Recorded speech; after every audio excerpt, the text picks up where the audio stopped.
শ্রীলক্ষ্মী যেমন আমার পথের সকল কণ্টক দূর করে আমার চলার পথ মসৃণ করবে, তেমনি আমিও শ্রীলক্ষ্মীর জীবনের সকল বাধা এই চক্র দ্বারা ছিন্ন করব। যুগে যুগে আমি তাকে সকল রূপে সকল পরিস্থিতিতে রক্ষা করব।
এর অর্থ হলো বর বধূ চিরকাল একত্রে থাকবে। ধন্য শ্রীলক্ষ্মী, ধন্য শ্রীনারায়ণ, অটুট হোক এদের বন্ধন।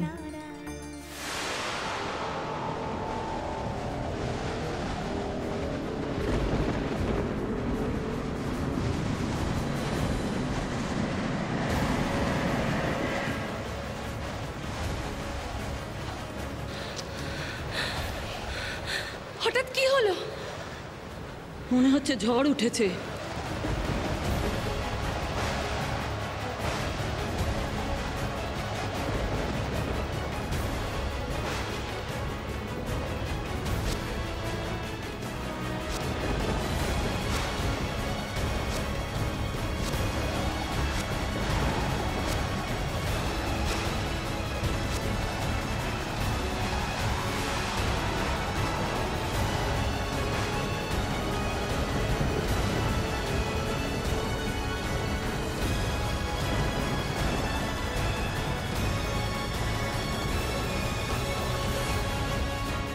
কি অমঙ্গল ঘটলো?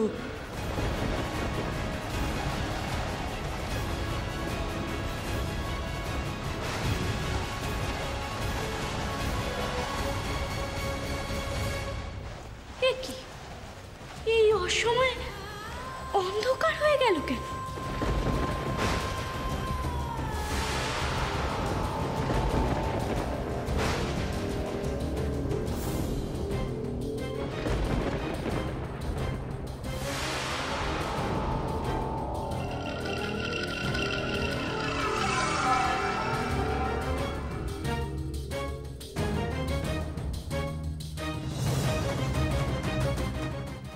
কি ঘটলো?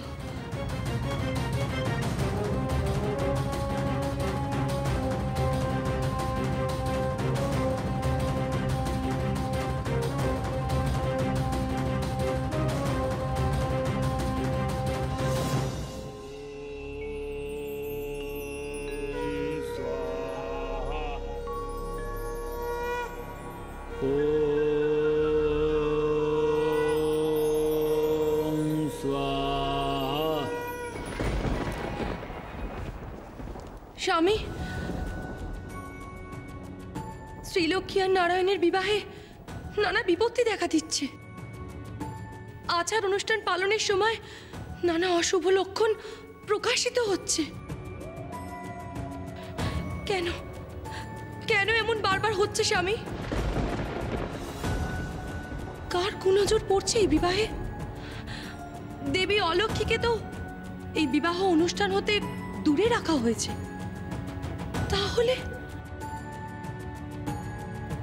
দেবী, কাল বিবাহের প্রারম্ভে দধিমঙ্গল যদি শুভ হয় তাহলে চিন্তার কিছু নেই, নচেত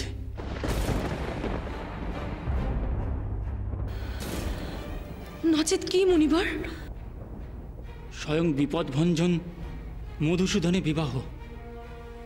এ বিবাহে কার কুদৃষ্টি পড়তে পারে?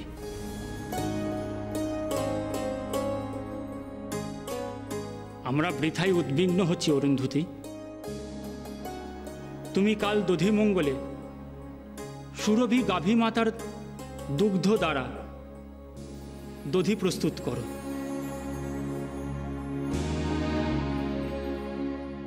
আর সূর্যোদয়ের পূর্বে আকাশ গঙ্গার পবিত্র জল সংগ্রহ করে এনো সবাই মিলে। স্বয়ং দেবাদিদেব যদি তোমাদের সঙ্গে থাকেন তাহলে তোমাদের মঙ্গল হবে।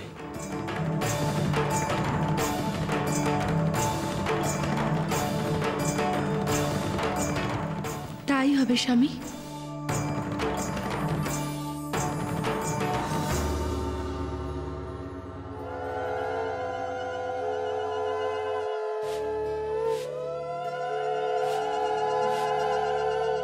এসো মা লক্ষ্মী, বসো মা লক্ষ্মী, থাকো মা লক্ষ্মী ঘরে ঘরে। এসো মা লক্ষ্মী, বসো মা লক্ষ্মী, থাকো মা লক্ষ্মী ঘরে ঘরে। গাছে থাকা ফুল ফলার মাঠে সোনার ধান, ও মা গাছে থাকা ফুল ফলার মাঠে সোনার ধান। দুধে ভাতে বেঁচে থাক মা তোমার সন্তান, ও মা তোমার সন্তান। এসো মা লক্ষ্মী। এবার আমরা আকাশগঙ্গার পবিত্র জল সংগ্রহ করে আনব, তারপর দধিমঙ্গল হবে। তাহলে বিলম্ব না করে আমরা রওনা হই। হে অসুর মাতা, আমি মহাদেবের আগমনের প্রতীক্ষায় আছি। ওনাকে সংবাদ পাঠিয়েছি, উনি এলেই আমরা রওনা হব। মাতা, আপনি কি আকাশগঙ্গা তীরে কোনো অমঙ্গল আশঙ্কা করছেন?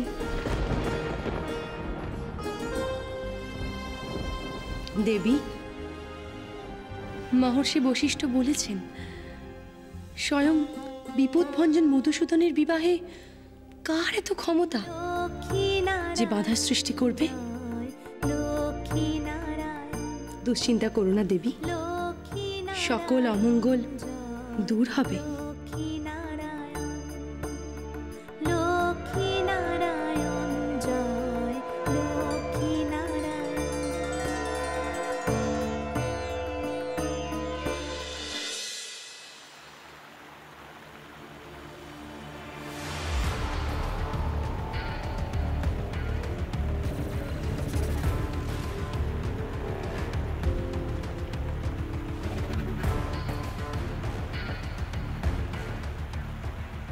দেবী, আপনি আমাকে এই আকাশগঙ্গা তীরে কেন নিয়ে এলেন?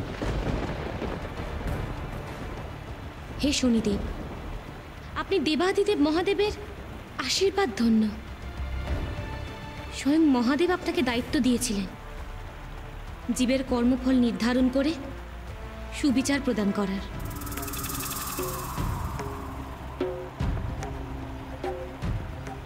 এবার আপনি স্থির করুন, ধর্ম পালন করবেন না চুপচাপ অন্যায় মেনে নেবেন? দেবী,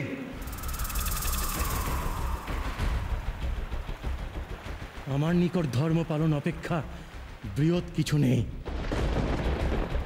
দেবগণ আমার যোগ্য অর্ঘ্য প্রদান না করে আমাকে বাধ্য করছেন এই বিবাহে বাধা প্রদান করতে।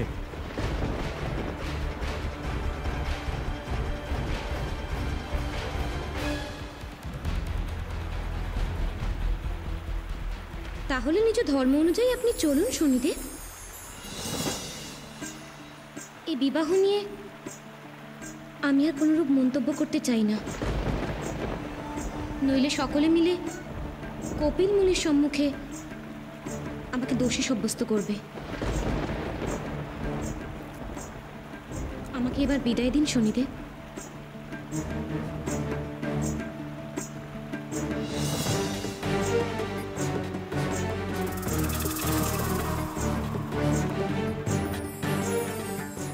স্বয়ং মহাদেব আপনাকে দায়িত্ব দিয়েছিলেন জীবের কর্মফল নির্ধারণ করে সুবিচার প্রদান করার।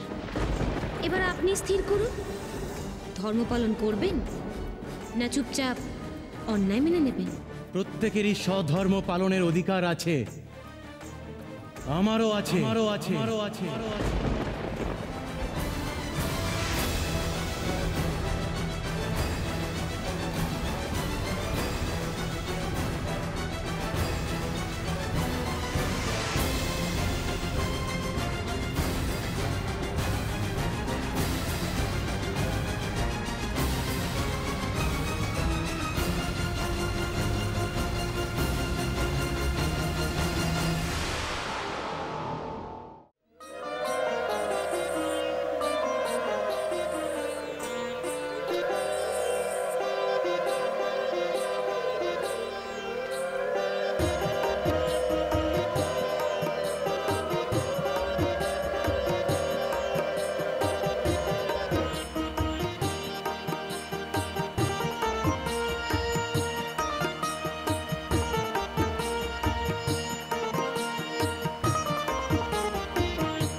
এবার কলস নিয়ে আমরা লক্ষ্মীর আলয়ে ফিরে যাব।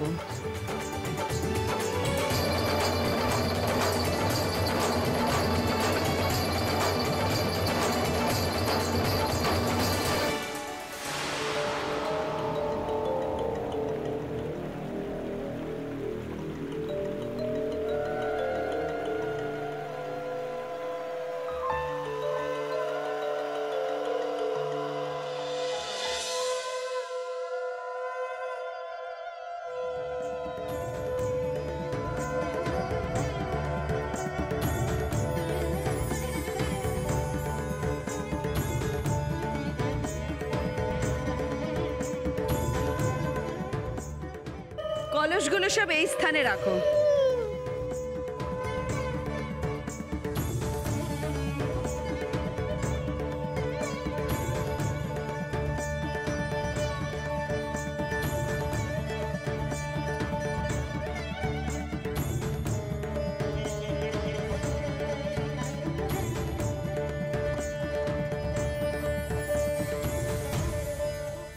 আশীর্বাদ করি তোমার সকল অভীষ্ট সিদ্ধ হোক।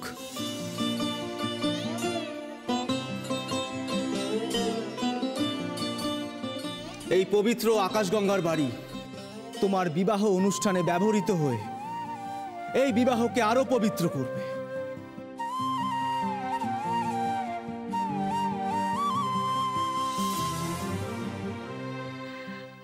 সমস্ত জলপূর্ণ কলস আচ্ছাদিত করে রাখবো।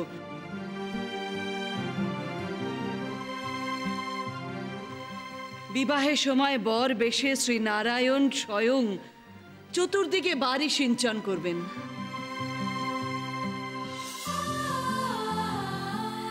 তা অতি মঙ্গলজনক হবে অসুর মাতা। স্বয়ং বিপদভঞ্জন যদি চতুষ্পার্শ্বে বাড়ি সিঞ্চন করেন তাহলে আর কোনো বিপত্তি ঘটবে না। উত্তম, আমি সখা নারায়ণকে তেমনই বলবো। আপনারা উদ্বিগ্ন হবেন না। এবার আমায় বিদায় দিন। প্রণাম দেবাদিদেব।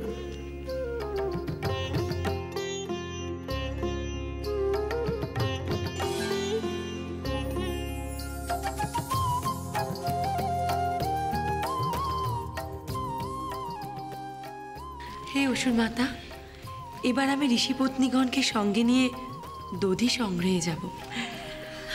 আপনি নিশ্চিন্তে দধি সংগ্রহ করে আনুন, আমি দধি মঙ্গলের আয়োজন করছি। আসুন।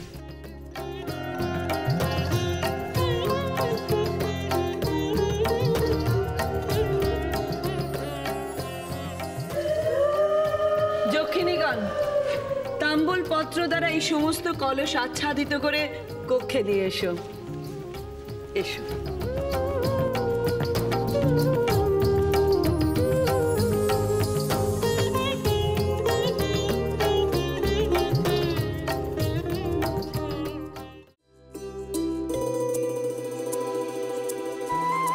এই যে তাম্বুল পত্র।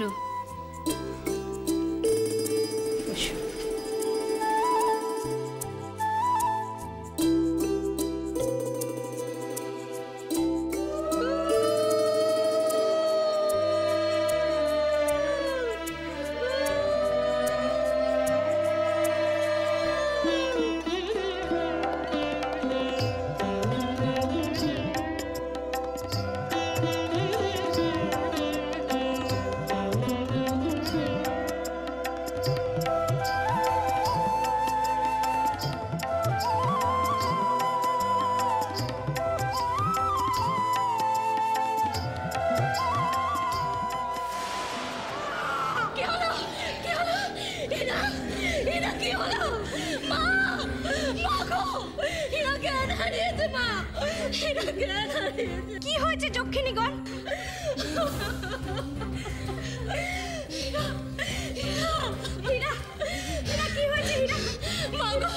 ওই কলসে কিছু আছে মা, ওই কলস ছোঁয়া মাত্র হীরা এরকম বলো মা।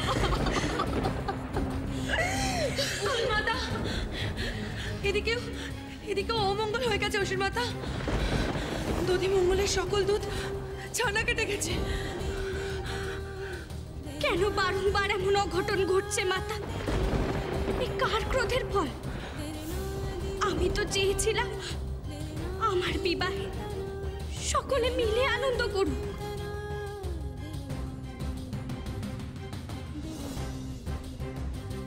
দেবী অলক্ষ্মী ছাড়া এই ত্রিলোকে আর কে আছে যে চায় না লক্ষ্মী নারায়ণের বিবাহ সুষ্ঠুভাবে হোক? কে সে?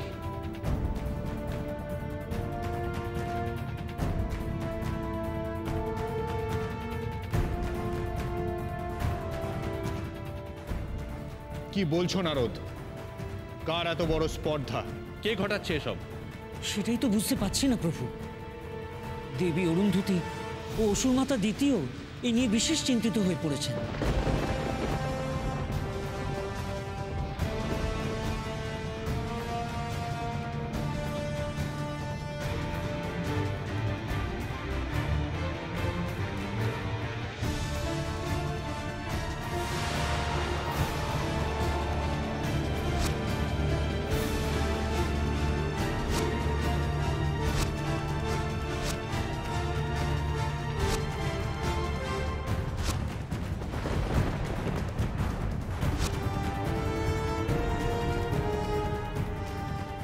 শনিদেব? কিন্তু শনিদেব হঠাৎ রুষ্ট হবেন কেন?